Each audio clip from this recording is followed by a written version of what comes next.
Bonjour à tous, Erwan de Motion VFX. Dans ce nouveau tutoriel, nous allons découvrir le nouveau plugin M3. Plugin qui va nous permettre d'ajouter et de traquer des interfaces graphiques dans Final Cut Pro 10. Nous allons nous concentrer sur les deux modes de suivi de mouvement avec le tracker 2D et le tracker planaire. Nous verrons aussi certaines options de personnalisation des interfaces graphiques. Regardons les deux exemples sur lesquels nous allons travailler.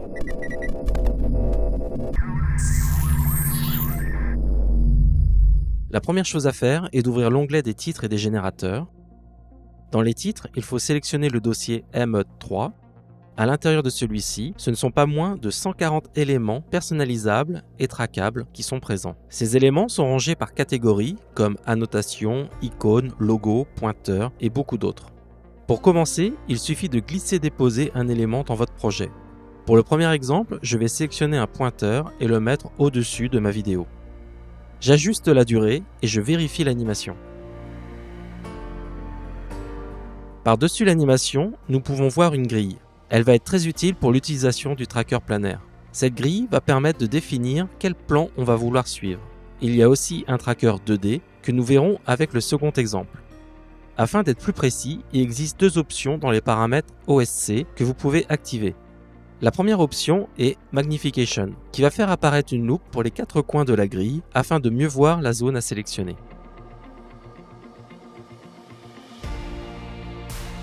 La seconde option est Angle Guide ou Guide d'angle, qui va permettre d'afficher les lignes de fuite pour visualiser la perspective de la grille. Une fois la grille bien positionnée, il suffit de cliquer sur le bouton jaune Tracking.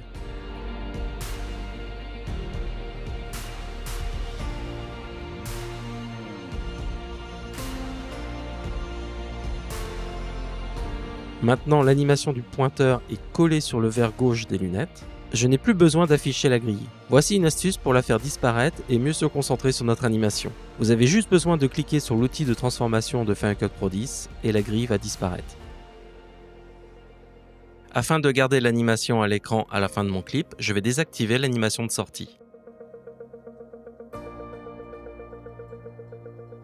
Nous pouvons maintenant aller dans les paramètres globaux afin d'ajuster le ratio de mon élément et la position.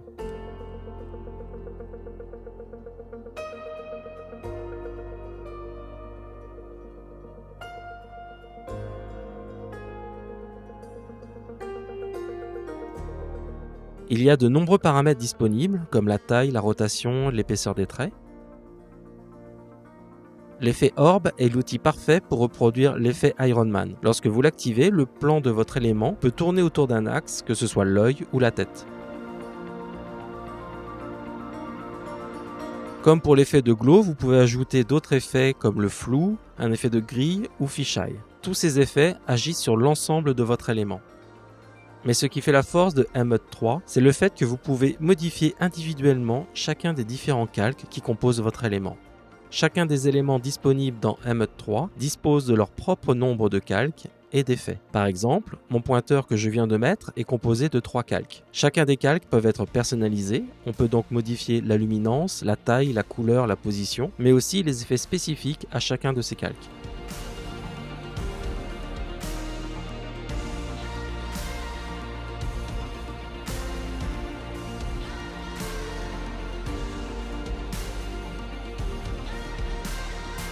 Je vais ajouter un second élément.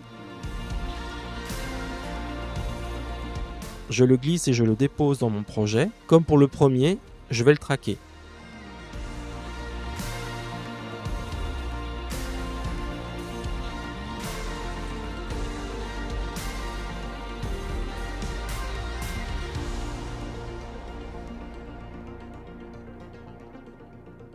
Dans les paramètres de transformation globale, je vais ajuster le ratio de mon élément et sa taille.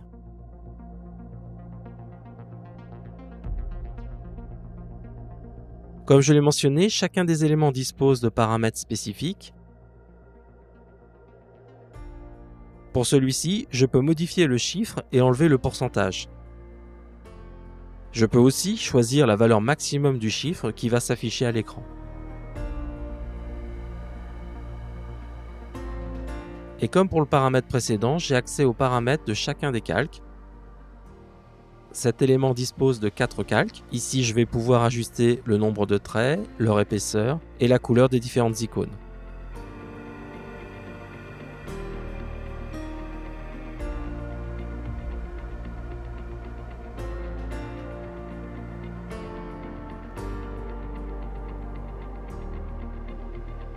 Sur le 4e calque, je vais pouvoir modifier le type d'indicateur.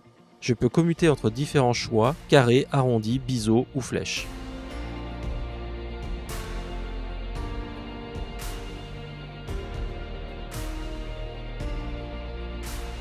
Pour conclure avec ce premier exemple, je vais sélectionner tous les éléments et créer un plan composé.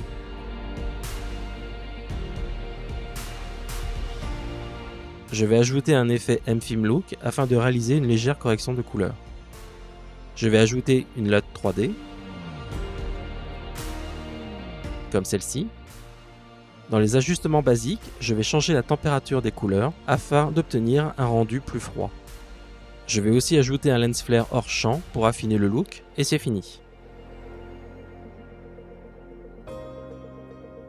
Pour le deuxième exemple, je vais utiliser le deuxième tracker, le tracker 2D. Je commence par choisir un élément, je l'ajoute au projet et j'ajuste sa durée.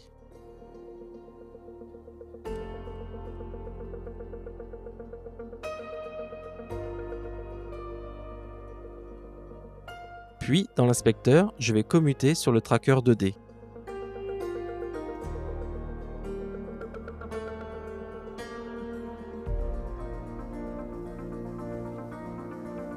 J'active l'option Magnification. Je vais choisir de suivre ce groupe de pixels. Comme vous pouvez le constater, je ne suis pas sur la première image de mon plan. Pour réaliser le suivi, je vais le faire en 2 étapes. Premièrement, je vais activer le mode Reverse pour faire une analyse vers le début du plan.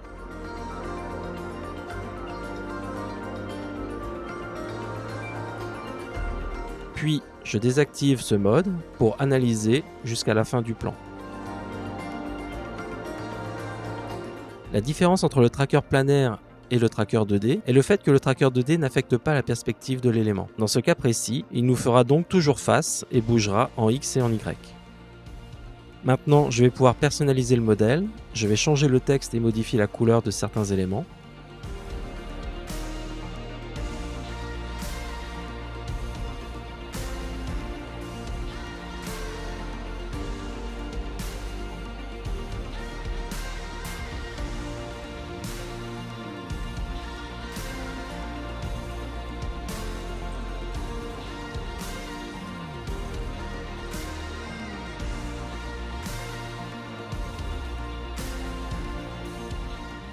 Ajoutons un nouvel élément, et afin de bien vous montrer la différence entre le tracker 2D, je vais utiliser le tracker planaire. Pour cela, je vais prendre un élément dans la catégorie Linéaire.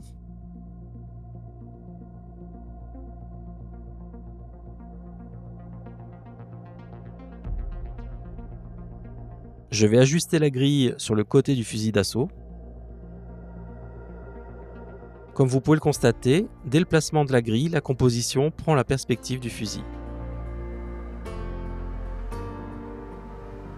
Je peux lancer l'analyse du suivi de mouvement.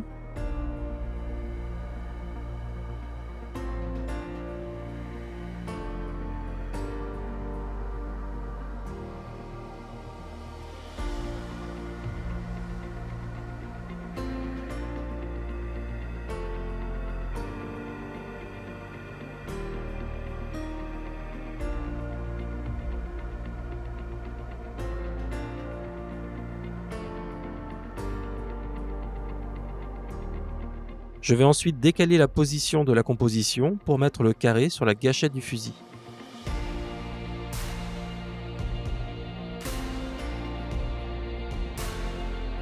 Je modifie la couleur et c'est fini.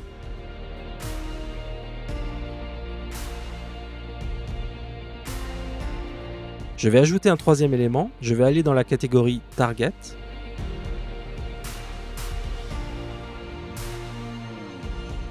Comme précédemment, je vais analyser le mouvement du plan du côté du fusil.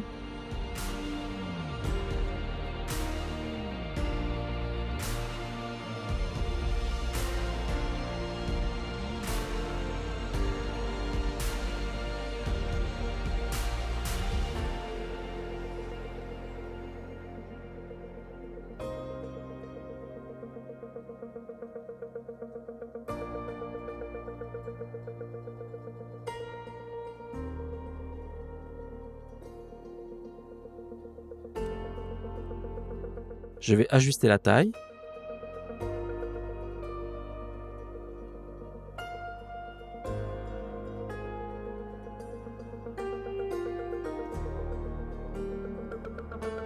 Lorsque vous avez ce genre de déformation liée à la perspective avec un élément ayant de nombreux calques, il y a une fonctionnalité assez incroyable qui permet de créer un effet 3D. En jouant avec le paramètre Z Offset, vous pouvez détacher les calques les uns des autres et créer un effet de profondeur. Avec le mouvement, cela va créer un effet de parallaxe des plus intéressants.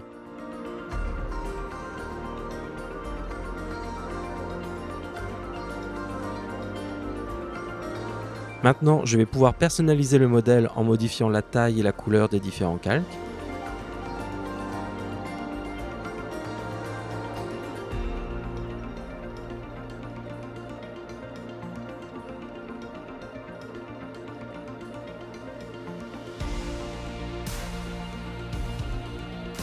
Je peux réactiver les deux autres modèles pour voir la composition finale.